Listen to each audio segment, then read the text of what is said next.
Lyon has to accelerate away from Hart. A couple of Alving to Torchy completely collected there. Jefferson by Ross Lyon. A battle for possession. Lyon, what skills. Lyon out of the centre to full forward. Oh, gee, it is hot at the moment. Ross Lyon, left-hand handball. Lyon takes and turns around nonchalantly, goes from 40 metres out.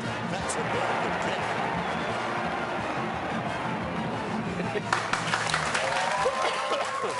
Well, welcome back to Game Day. Ross Lyon just making himself coffee. He was so pleased with himself there. Thanks for bringing that tape in. Yeah, it took me 10 years worth to get that together. Now, we always do a fact file, Ross, when our guests come in, and these some you can dispel, but games you can't. 127 for the Roys and a couple for the Bears, living now in East Fremantle. Your old man played 4 games for South Melbourne. You've recently bought 2 puppies for the family, and the one that I like the most, you own a cat who's been through some adventures. I've got to say, this story ends well, but where did the cat end up? Ruby Cat ended up in a 90-minute cycle as a young kitten come through the house, and she jumped in a front loader and we lost, and the kids were screaming, and I opened up the front loader and she was quite dishevelled. So 90-minute cycle and off to the emergency vet over in Burwood, and not a inexpensive exercise, but she survived and she's well. So.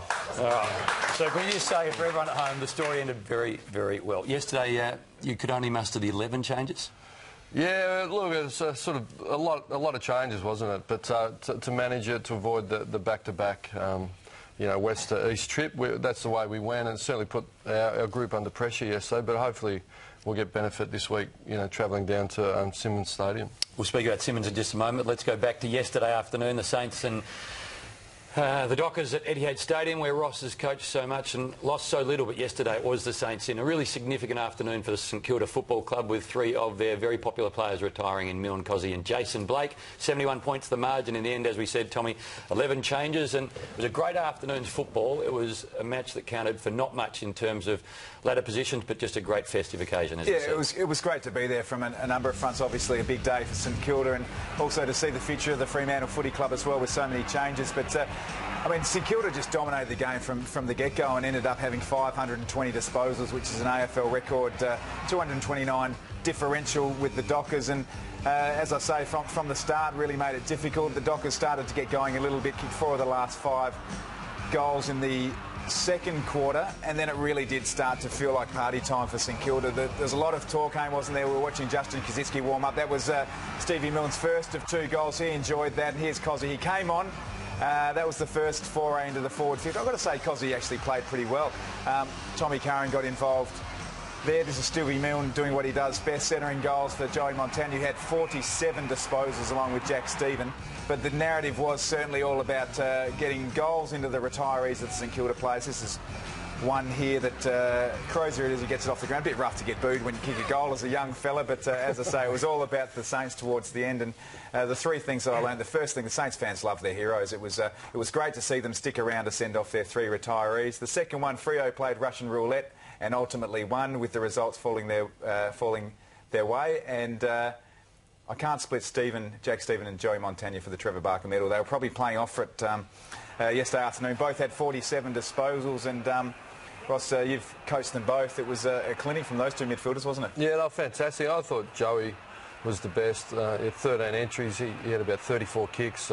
Jack had lots of handballs, 20 handballs. So I think Lyon Montagna more effective. And, yeah, they were outstanding. They drove it through the midfield, plenty of opportunities for their forwards. And we had a patch in the second. We equalled the contest, and I think virtually levelled the scoring for the quarter. So, but, yeah, it was their day, and the real season starts this week, so we're excited to embark on a journey of trying to win a premiership.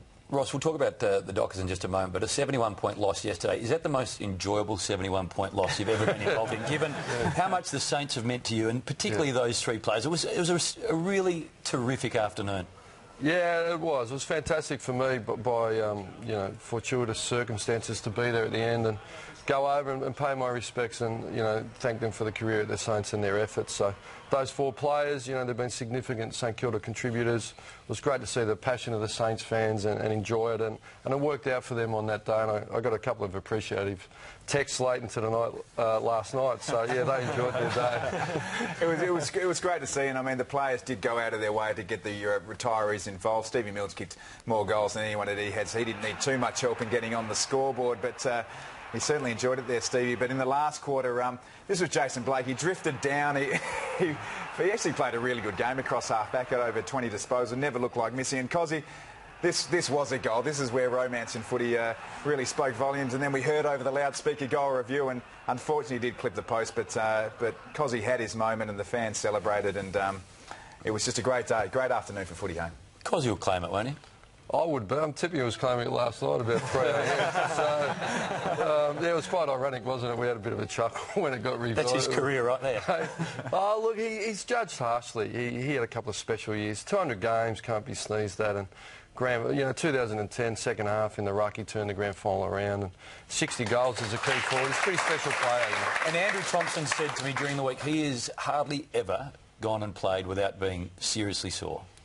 Yeah, oh, look, he had a pretty good run. I think when and Jimmy's had them, heavy concussions, you can't underestimate what they can do. And when you've got a fractured skull, the mental demons, when you run down that race, it can be a scary proposition. So I admire him to do what he's done. Ross, onto the Dockers, it was obviously a challenging day, but there was one incident where Matthew Pavlich, obviously really keen to win, had a few stern words to Mickey Barlow here. Mickey goes for the shot here, and Pav, we can sort of lip read, but basically says that he should be doing something else, and then called him selfish. I mean, it's not a bad thing to say. Oh, we like immediate feedback, and game day haven't got time for all the niceties. So give the feedback, absorb it, and next time, don't play on. Or more important, I thought Josh Mellington could have given him a cook as well for the handball into the middle. So I spoke to Mick 3/4 time. He said, got a perforated eardrum, couldn't quite hear him. So Clancy Pearce was probably the really disappointing part of yesterday for the Dockers. He's done the other calf.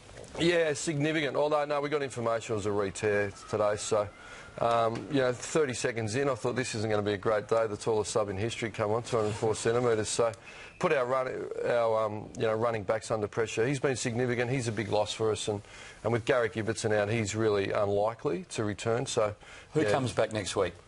Well, the two Ricos at the top are no chance. But if we go down from there, certainly Hill, McFarlane, Sandiland, Subban, Walters. I think you're missing Hill there, Ballantyne. So Zach Clark. McFarlane's... He'll certainly be up for selection, yeah. I'm taking these down right now. Tommy Hawkins is just at home. Luke McFarlane. Got him down.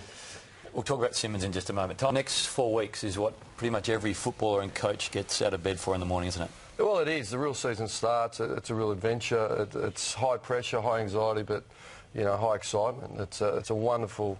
You've got to earn the right, and a lot of people like to play there, but not many groups want to do the work over summer and the home and away. So we've done the work and we get an opportunity. We're just going to go through a couple of players that are going to make it on the big stage, we hope, in September. You can give us one word to describe them. Hayden Ballantyne. Goals. Nathan Fife. Effort. Chris Mayne. Yard machine. Yeah. Nick Subban. Really grown. Michael Walters. Don't upset him. Matt DeBoer. Yeah, competitor.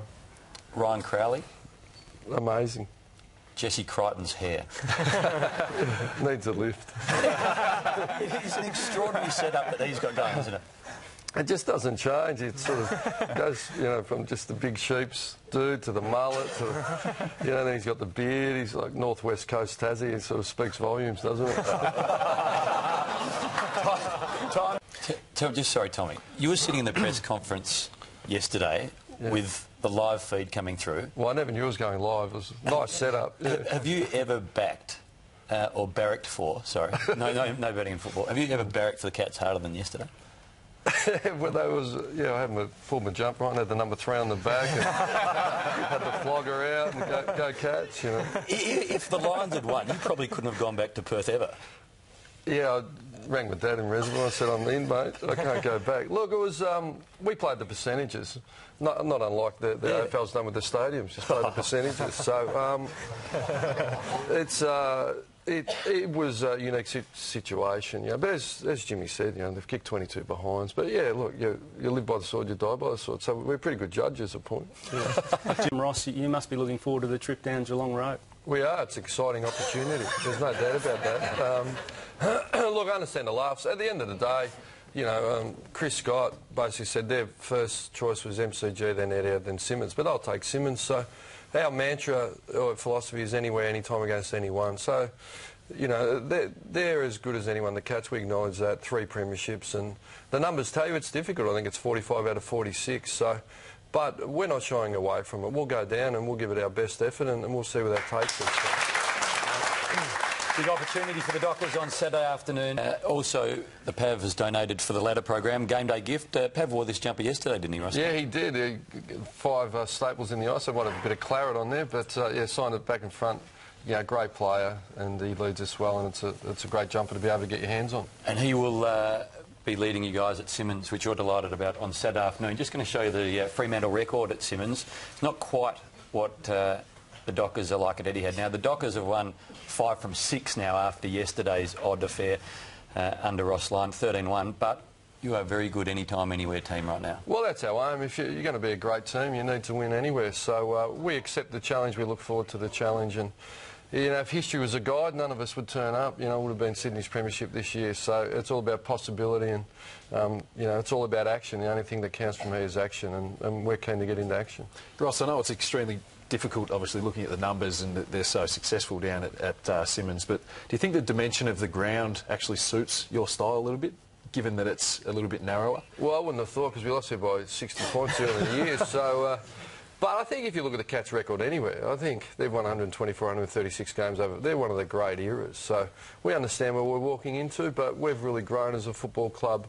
It's our first time in the top 4 for a while, and you know, to win a premiership, you've got to consistently put yourself up there. So, you know, we're going down to give it a real shake, and I think no one really gave us much opportunity last year, and we come out and played some pretty good football, so we know our best is very good. And you'll probably break the record this week for most changes. There'll be a long match committee this week. Yeah, well, it was a really tough week, and you know, we'll leave ourselves open to criticism, but you've got to make some hard decisions, and you know, we should get 12 on return, and we have toyed with it a little bit, you know, when you saw, you know, the Hawks-Sydney game, how intense it was and how they went about it. Have we done the right thing? But we think we have, but time will tell. So quick hands before you go. No problem, homie. Is it true, aged 9, you were playing squash and wearing slacks and cardigans to Sunday school? That's exactly right. I only took up footy to get out of Sunday school. So, yeah, squash, my dad and my sisters were squash players and did that, and my mate said, mate, play footy, you don't have to go to Sunday school. So that's what happened. Was that the reason why your dad wasn't too keen on you playing footy? Yeah, it was what he played for, game. I'm not sure what the reason was. I think he was right. He said it's a crazy game, and you know, study hard. But my mum signed the form in the local TAB, worked part-time, and an old family friend now, Kevin Grocott, brought the form in and signed it, and fortunately things have worked out pretty well. What's the best and worst thing about growing up with in a household with 4 sisters? Well, 4 sisters, you know, the only boy, mum's boy, so I was spoiled a fair bit. He used to look after me, but when I was in strife in the school grounds and needed someone to maybe punch on with me, my sisters weren't much help. So. And just last one, Perth or Melbourne as livable cities? Different assets. Perth is an unbelievable, like a big country town, and the beat. It's like Sydney without the traffic and the intensity. So yeah, I'd have to say Perth.